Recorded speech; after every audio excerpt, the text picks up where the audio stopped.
যদি এমন হয় আমাকে 10 বার হত্যা করা হয়, এরপর আবার 10 বার জীবিত করা হয়, তারপরে ইনশাআল্লাহ প্রতিবার মৃত্যুর আগ দিয়ে হলেও বলে যাব গণতন্ত্র হারাম ছিল, হারাম আছে, কিয়ামত পর্যন্ত হারাম থাকবে।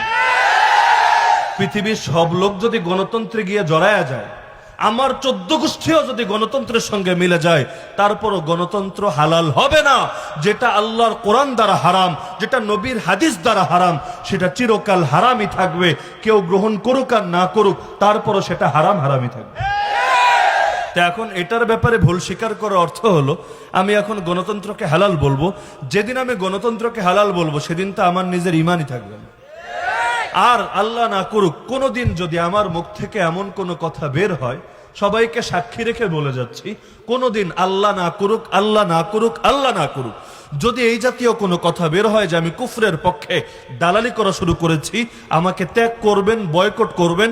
ইমাম ইবনে তাইমিয়া রাহিমাহুল্লাহ যেমন বলেছিলেন, তোমরা যদি দেখতে পাও আমি কোরআন মাথার উপর নিয়ে মঙ্গোলীয় তাতারি বাহিনীর সঙ্গে মিলে গিয়েছি, আর ওদের সঙ্গে ওদেরকে সাহায্য করে আমি মুসলমানদের বিরুদ্ধে যুদ্ধ চালাচ্ছি, তাহলে তোমরা আমার ইসলামের দুশ্মন মনে করবা, আমাকে তোমাদের তীরের লক্ষ্যবস্তু বানাবা। একই কথা আমিও বলে যাচ্ছি, সাক্ষী রেখে বলে যাচ্ছি। এই সাক্ষীর সবাই আপনারাও থাকবেন, মিডিয়াগুলোও থাকবে। কোনোদিন আল্লাহ না করুন যদি এমন হয় কুফরের পক্ষে, এই কুফরি ইজমগুলোর পক্ষে মুখ দিয়ে কথা বের হয়, আমাকে বয়কট করবেন। কারণ ব্যক্তি পূজার ইসলামে কোনো সুযোগ নেই।